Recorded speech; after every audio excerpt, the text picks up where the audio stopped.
hello everyone, how are you all today?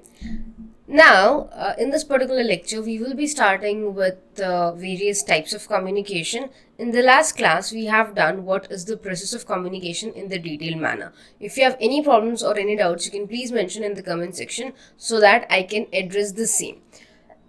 Now, today, we will be starting with types of communication. This is the biggest, or you can say the largest classification where I have more numbers of types rather than any.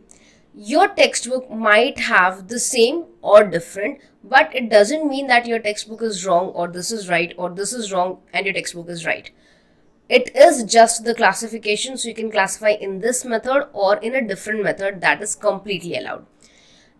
I chose this because one of the biggest reasons is it had the largest number, or you can say the more types, so that we can study more and more and we will be able to get more marks in the examination. That was my only purpose. We will start with the first classification, that would be on basis of relationship element. So types of communication, if I start classifying it, it could be on basis of relationship element, on basis of channel, on basis of purpose and style, and on basis of direction. Moving forward, if I talk about on basis of relationship element, we can further classify it into 4 different kinds. Now, when we are talking about relationship element, it will include parties, at least 2 parties, right? So here, all these types includes people, includes set of people, includes set of parties who are interested in communication, who are taking the communication activity, or who are doing the communication, okay, but they are classified in different categories. So first is intrapersonal communication. This is one of the simplest way of communication. Intrapersonal communication includes only one single person.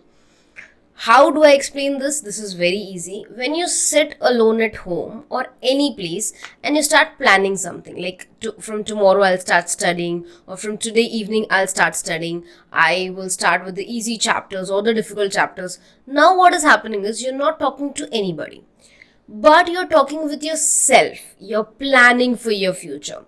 One more example could be when there is a problem in your life, you're a bit tensed, you're a bit worried. There are a lot of thoughts going on in your mind. Your mind will start creating a fake scenarios in your mind. This will happen, this will happen, this will happen, and then what will I going to do? This the situation can be more worse than this. Now there is a thing, nothing has happened. There is a problem, I do agree, but you are creating more problems in your mind and you're trying to find solutions. Now you're still not communicating with any other person. You're not speaking, you're not writing, you are just thinking. Now this is the simple example of intrapersonal communication, where you're communicating with yourself. Some of the examples could be worrying, planning, meditating, self-talk. These are the examples. So intrapersonal communication can be defined as communication with oneself. When you communicate with yourself, it is known as intrapersonal communication. That is the reason it includes only one person, that is yourself.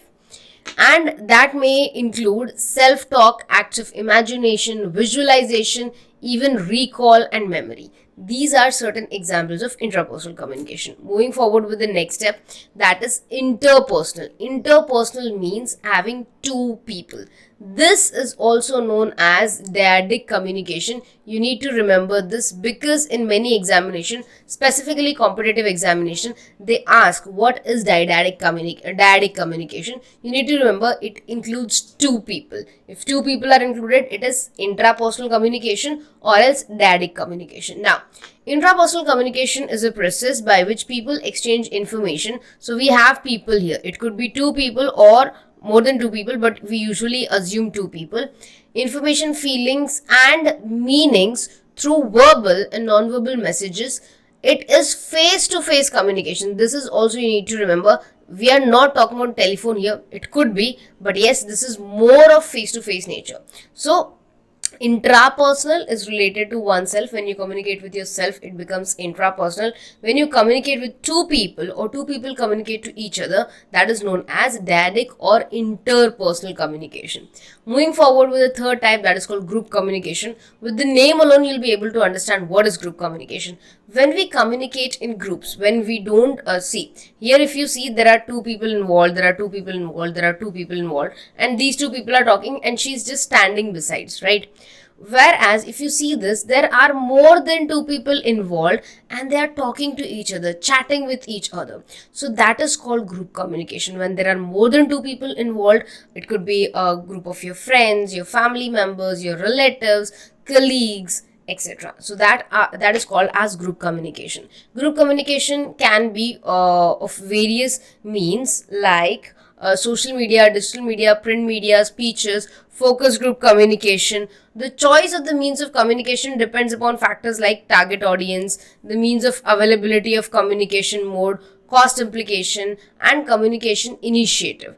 This was very simple. I hope you have understood this. If there are still any doubts in this, you can just mention in the comment section. I'll really help you out. Moving forward with the last one, that is mass media or mediated communication. You need to remember this particular word, mediated communication. Mass media is also known as mediated communication. Mass media is, I can show you this with the help of an example. This is a person who's speaking in a conference, okay? And there are lot number of people here and it could be more number of people behind these people. So when we talk with large group of people, it could be in a conference, in a seminar, in a YouTube video, in a Zoom talk, in a Zoom call, all these are examples of mass media. It could be like sometimes there are political rallies where a particular leader is communicating something or delivering messages to lot number of people. We can have movies that reach out to crores numbers of peoples. We have dramas, then we have newspapers that are read by many people in India and outside India, magazines, blog posts, videos. All these are standard examples of mass media where the person who's sending the message, he's trying to reach out not only to 1, 2, 3, we are trying to reach out to hundreds of people, lakhs of people, crores of people. That is called mass media. So let me read it out for you. Mass media communication is the study of how people exchange their information through mass media, through large media, to large segments of population at the same time with amazing speed. In other words, mass communication refers to imparting and exchanging information on a large scale to a wide range of people. It is usually understood for relating newspapers, magazine and book publishing as well as radio, television, film, even via internet, as these mediums are used for disseminating information, news and advertising. So mass media is when one person or an organization or an institution tries to communicate to as many people as possible with the help of any medium. It could be written, it could be video, it could be audio. You can use radios, TVs or television programs to reach out to more and more number of peoples. So this was the perfect example for mass communication. We have completed the first set of communication, that is on base of relationship element, that is intrapersonal, interpersonal, group communication and mass communication. In the next coming video, when we'll meet tomorrow, I will be focusing on base of channel, that is verbal communication and non-verbal communication. If you haven't seen the previous videos of this playlist, please go to the I section above, which I have mentioned on the screen on the top right corner.